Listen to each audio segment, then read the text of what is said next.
Assalamualaikum warahmatullahi wabarakatuh. Saya Zanubah. Di video kali ini kita akan membahas tentang sistem tenaga listrik. Karena hampir semua bentuk kenyamanan hidup modern saat ini bergantung pada listrik.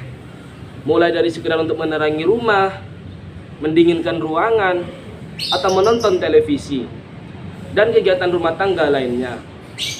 Pernahkah teman-teman bertanya, bagaimana listrik dari PLN distribusikan sehingga dapat kita nikmati di rumah? Nah, berikut adalah penjelasan singkat dari mulai listrik dihasilkan sampai dapat kita dinikmati di rumah atau diistilahkan dengan sistem tenaga listrik. Di Indonesia sendiri, sistem tenaga listrik memiliki beberapa rangkaian instalasi listrik yang terbagi menjadi 3 bagian, yaitu pembangkit, yang kedua adalah transmisi, dan yang ketiga adalah distribusi.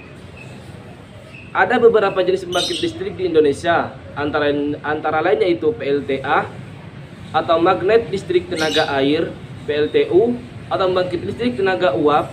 Kemudian ada juga PLTP atau pembangkit listrik tenaga panas bumi, PLTD.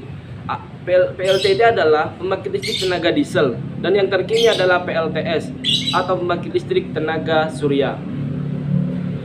Pada dasarnya, semua pembangkit listrik tersebut berprinsip merubah energi potensial sumbernya menjadi energi listrik. Selanjutnya, energi listrik yang dihasilkan tersebut memasuki tahap transmisi, dimulai dengan merubahnya voltase melalui transformator step up menjadi 150 kV atau sering disebut juga dengan tegangan tinggi, dan 500 kV yang disebut juga dengan tegangan ekstra tinggi. Nah, tahukah teman-teman kenapa tegangan hal ini dinaikkan menjadi 150 kV atau SWAT dan 500 kV atau SUTET? SUTET hal ini dilakukan untuk mencegah tegangan drop karena tegangan listrik tersebut akan melewati jarak yang relatif jauh, bahkan bisa mencapai ratusan kilometer loh. Selain itu, dengan menaikkan voltase, maka arus yang dihantarkan menjadi lebih kecil. Ingat kan hukum daya sama dengan voltase kali arus. Nah, masih ingatkan dengan arus yang relatif lebih kecil, maka luas penampang kabel yang dibutuhkan juga lebih kecil, sehingga biayanya dapat ditekankan menjadi lebih murah melalui jaringan SWAT dan SUTET tersebut.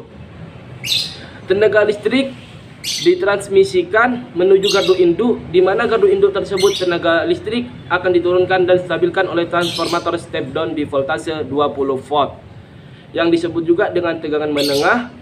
Tegangan feed tersebutlah yang akan masuk terhadap distribusi menggunakan tiang beton 13 meter. Assalamualaikum.